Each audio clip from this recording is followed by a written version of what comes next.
Hi everyone. Godavari జిల్లాలో traditional sweet అంటే చాలా ఉంటాయిలేండి. అందులో పాల ముంజలు అయితే ఒకటి. అది ఎలా చేయాలో చూద్దాం. ఒక కప్పు కొబ్బరి తురుము, ఒక కప్పు బెల్లం వేసుకొని వీడియోలో చూపిస్తున్న విధంగా వేయించుకోవాలి. కొంచెం వేగిన తర్వాత అందరూ యాలకుల పొడి, నెయ్యి కూడా వేసుకొని వేయించుకోవాలి.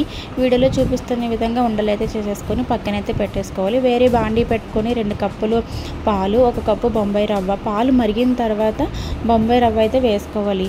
అది ఉప్మా నొక్క అంటాం కదండి, అది కూడా వేసుకొని కొంచెం దగ్గరికి అయిన తర్వాత అయితే స్టవ్ అయితే ఆపేసుకోవాలి. దాన్ని బాగా మెత్తగా చేసుకోవాలన్నమాట. అది అయిన తర్వాత కొంచెం గోరువెచ్చగా ఉన్నప్పుడే అందులో సాల్ట్, కొంచెం షుగర్ కూడా వేసుకోవాలి. స్టవ్ అయితే ఆపేసుకొని గోరువెచ్చగా ఉన్నప్పుడే మనం వీడియోలో చూపిస్తున్న విధంగా అలా ఉండలా చేసేసుకోవాలి. ఒక బాండీ పెట్టుకొని అందులో ఆయిల్ వేసుకుని ఆయిల్ బాగా హీట్ అవ్వాలి. బాగా హీట్ అయిన తర్వాత లో ఫ్లేమ్లో పెట్టుకొని ఒక్కొక్కటిగా ఇది ఖాళీగా వేగాలన్నమాట అండి. ఒక 2 అలా మన స్పేస్ బట్టి వేసుకొని బాగా వేయించుకోవాలి. లో ఫ్లేమ్లో పెట్టి అయితే వేయించుకోవాలి.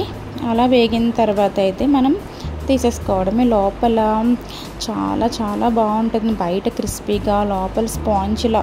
నిజంగా పాలతో చేస్తాం కదా, టేస్ట్ అయితే చాలా చాలా బాగుంటుంది.